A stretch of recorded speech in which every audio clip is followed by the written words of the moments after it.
Hello, and welcome to the B.A.S.S, Big and Small Screens. Today, today I'd like to talk to you about Freddy's Dead, the Final Nightmare. That's a Nightmare on Elm Street 6, but they don't call it that. They just call it Freddy's Dead, the Final Nightmare, which is weird because it's not the Final Nightmare. But that's the one I want to talk to you about today. The sixth one in the franchise, the one that is set 10 years from the present, is what it says. Because Springfield, Ohio has a rash of teen suicides and murders. There are no children left in the entire uh, town, but there are rumors of a single surviving teen. And that is where we pick up with the single surviving teen in a plane uh, flying out when the top of the plane kind of tears open in one spot and somebody sitting beside him gets sucked up through, and then he gets sucked out to the bottom where he falls into a house and wakes up in a bed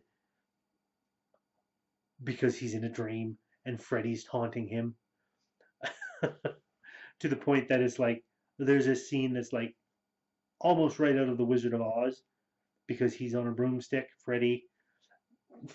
Yeah, it's pure camp, this movie. Pure camp. But it's a good camp. There are a lot of people that say this movie is the weakest of the series. I don't think so, as I covered. But in overall terms, this one is the most campy. It is definitely played for laughs, not so much for the horror element. This particular one is as far away from its origins as can get in terms of style and substance. But it's still a good movie, still an entertaining watch. Because you see this kid get basically taunted and tossed around by Freddy, um, and literally thrown out of the dreams into reality just outside of Springwood, where he then tells, even though the guy's not around, basically he's like, go fetch. So he's sending this kid off to do something. And the kid's like hit his head. And when he wakes up, he goes and wanders off into a new town and gets picked up by the cops and dropped off at a juvenile shelter. This juvenile shelter is where a young city worker or shelter worker named Maggie is there. There's a fellow just called Doc, who is an African American actor I've seen in other things before. Can't remember his name offhand.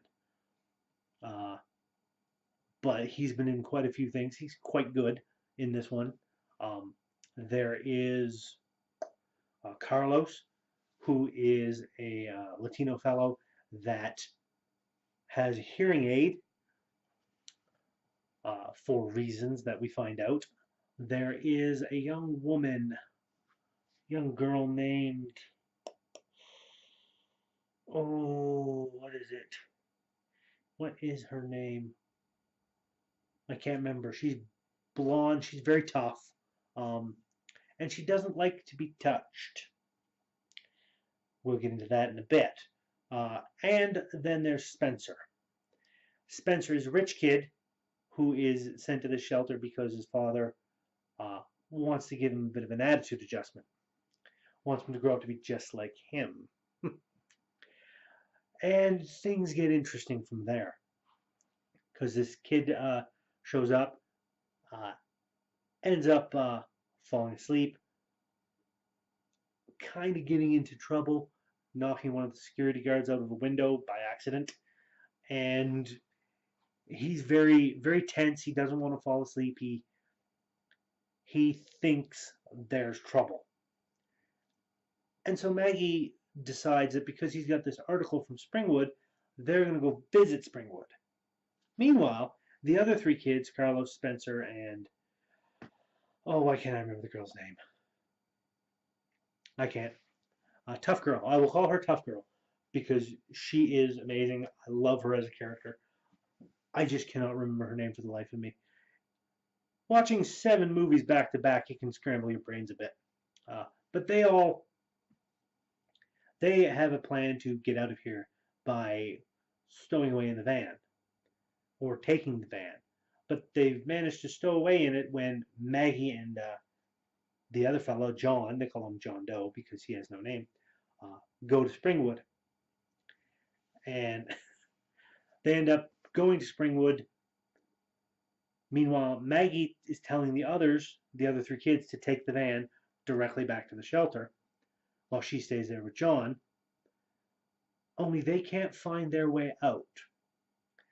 They try to, and no matter which way they're going, they keep coming back to the same part of town. There's literally no way for them to get out. Meanwhile, John and Maggie are finding out about Freddy and about the fact that all the kids have died in like a 10-year period. Like every kid in town. And he is the last one left. They also go to the orphanage and finds out that Freddy had a child. So John naturally thinks he has to be Freddy's kid. He has to be. That's the only explanation. He still doesn't have all his memory, but he thinks that's the only explanation. Meanwhile, Carlos gets killed by Freddy. You get to see Carlos Freddy pretending to be Carlos's mother, threatening to clean his ears out, which is how Carlos became deaf in the first place, because his mother would clean his ears out as punishment a little too roughly, I think. There's an absolutely silly death scene with Freddy using like noise to make the guy's head explode. It is absolutely silly. We also see Spencer tripping out because he's gotten high watching a TV, and he ends up falling asleep because there's nothing on the TV. He just thinks he sees stuff. The tough girl goes off to find Maggie, while Spencer, good old Spencer, ends up waking up when the TV is showing a commercial about drug abuse, the whole brains on drugs thing with the fried egg. Except it's Johnny Depp on the television. I didn't realize it until I watched it again, but it's Johnny Depp doing the this is your brain on drugs. And then he gets hit with the frying pan because Freddy's there. And he sucks Spencer into the TV. And then Spencer's in a video game because you saw Spencer playing a video game earlier. So naturally, that's going to be how he dies. So Spencer is in this video game and then is back in the real world running around the house that they got stuck in, beating the place up because he's in a video game. And Freddy is there playing the video game. So John and Tough Girl have to go in and try and stop Freddy. There's some fights, bit of fight going on. Freddy's hamming it up with like the power glove. As I said, this one is pure camp. And Spencer ends up dying and getting sucked up by Freddy again, his soul. So then they go to try and leave, and Freddy decides to get rid of John. John doesn't think he's going to, and Freddy's like, "Oh, you think you're my kid?" And he's like, "Nope, wrong. You're not my kid." He wanted him to bring back his daughter. And when I first saw this, I thought for a minute it might have been the tough girl that was the daughter, but it wasn't. It was Maggie, whose real name is Catherine Kruger, because Maggie, aka Catherine, has been having dreams, recurring dreams, about a water tower, and it's basically her dream of living with Freddy and watching Freddy kill her mother, because her mother found out what Freddy was doing, that he was this child murderer. So that all happens. They get back home, and Freddy goes after Tough Girl in her sleep. by pretending to be her father, who sexually abused her. It's not, it doesn't come right out and say it, but there is the heavy implication of that with this.